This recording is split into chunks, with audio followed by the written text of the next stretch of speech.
How often do you see or read an advertisement bragging that something is incrementally improved? Chances are never. In our society, we seem to value all new or a complete redesign over small tweaks to make an existing product better. But does being new necessarily guarantee that something's better? Or could it be motion without any real progress?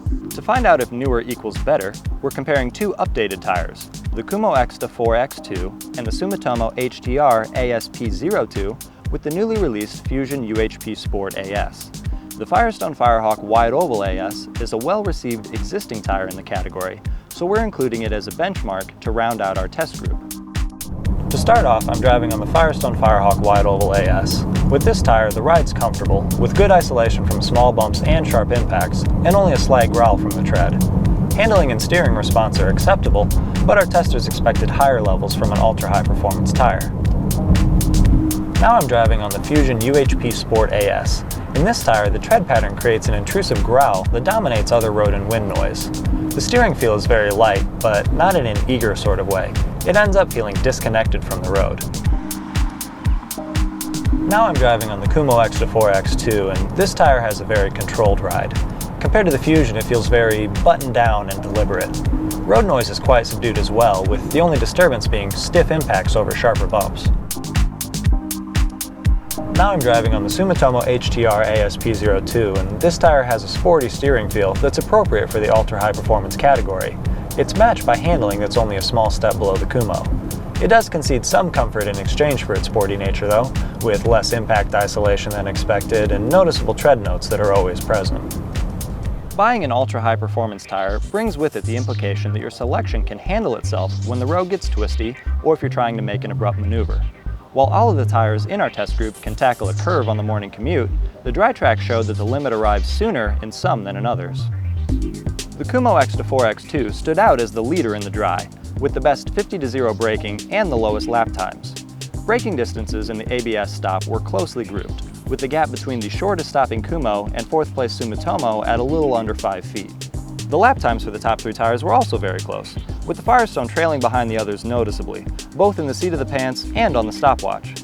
In wet conditions, a distinct hierarchy developed that was apparent from the first few turns. The Kumho Ecsta 4X2 was dominant in the wet, with confidence-inspiring braking and handling traction. Sumitomo's HTR ASP02 was a noticeable step back from the Kumho, with performance slightly below our testers' expectations. Another distinct jump backwards brings us to the Firestone Firehawk Wide Oval AS, with the Fuzion UHP Sport AS trailing further behind. Both tires were quite slippery and trailed the leaders by a noticeable margin. Compared to the Kumho, the Fuzion was 5 seconds slower around the track, and the Firestone required an additional 30 feet to come to a stop from 50 miles an hour. The ultra-high performance all-season tires in our test group use differing strategies in their attempt to achieve a common goal of good handling and performance in both dry and wet weather. The Kumho Ecsta 4X2 utilizes incremental improvement to secure its victory, impressing our testers with its sporty yet refined feel on the road and best-in-test wet and dry grip. Second place honors go to the Sumitomo HTR ASP02, which offers responsive handling in the dry, combined with acceptable levels of comfort and noise quality. The Firestone Firehawk Wide Oval AS provides a well-isolated experience for passengers on all types of road surfaces, but delivers an underwhelming level of wet and dry performance attributes. The Fuzion UHP Sport AS has room for improvement in all aspects, starting with the intrusive tread noise at even low speeds, and especially in wet traction. Since these are all-season tires, they promise capability even in light snow, and we're looking forward to doing a full test of all four tires side by side in the coming winter season. As we compare tires side by side, we find each one has its own personality. It's not as easy as simply choosing between good and bad. So as you view our test results, it's important to focus on your priorities and what fits best with how, where, and what you drive. And be sure to go to TireRack.com to view our complete test report and learn more about the tires featured in this test.